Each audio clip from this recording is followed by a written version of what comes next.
आज इस वीडियो के माध्यम से हम साईं बाबा के जन्म के बारे में जानकारी प्राप्त करेंगे। साईं बाबा का जन्म के बारे में किसी को नहीं।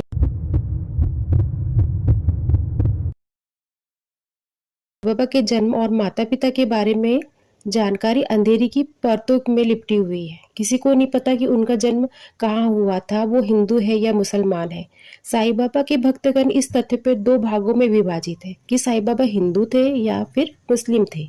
वे शिरडी में नीम के वृक्ष के नीचे 16 वर्ष की तरुण अवस्था में स्वयं भक्तों के कल्याण के लिए प्रकट हुए थे। सबसे पहले उन्हें शिरडी के नीम के वृक्ष के नीचे ही तपस्या करते हुए देखा गया था। उस समय भी वे पूर्ण ब्रह्मज्ञानी प्रतीत होते थे। उनके चेहरे पर एक शांत करुणा का भाव दिखाई देता था और उनका आचरण महात्माओं को के जैसे दिखता था, महात्मा के रूप में सदृश था। वे त्याग और बैराग की साक्षात प्रतिमा थे।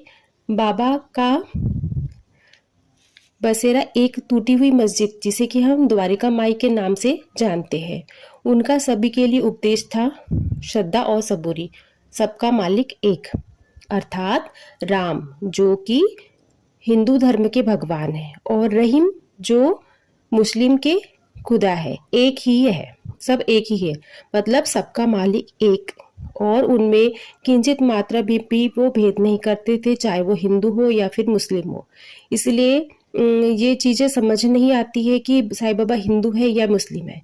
फिर तुम साईं बाबा का मानना था सभी मनुष्य एक जैसे हैं, फिर तुम एक दूसरे को अलग अलग परस्पर क्यों देखते हो, क्यों झगड़ा करते हो? अज्ञानी बालक एकता साध कर और एक साथ मिलजुल कर क्यों नहीं रहते हैं? साईं बाबा ने अपने भक्तों को आज भी सपनों में आते हैं, सपनों में दर्शन देते हैं और उनकी लीला बताते रहते हैं। बाबा के जीवन काल में उनके अद्भुत चमत्कारों की अनेक कथाएं प्रचलित हैं। अपने भक्तों पर उनकी कृपा सदा बनी रहती है।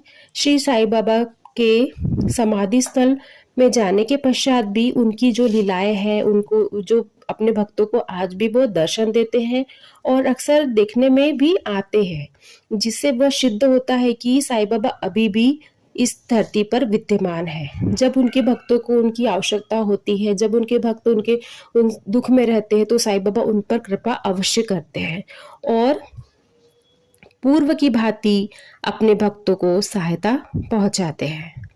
अतः प्रत्येक भक्त समस्त चेतना, इंद्रिय, प्राकृतियों और मन को एकाग्र कर बाबा के पूजन और उनकी सेवा में लगाकर अपनी शुभ मनोकामनाओं को पूर्ण सुख, शांति और समृद्धि प्राप्त कर सकता है। हे प्रभु श्री साईं बाबा, दया कर आशीर्वाद दो कि जो इस व्रत को पूर्ण कर ले, आपकी जो पूजा अर्चना करे, उसकी आप सभी मनोकामना को पूर्ण करे। हे बाबा, भक्त आपको प्रसन्न करने के लिए तथा आपकी भक्ति में लीन रहने के लिए आपका यह अद्भुत व्रत रखते हैं। बोल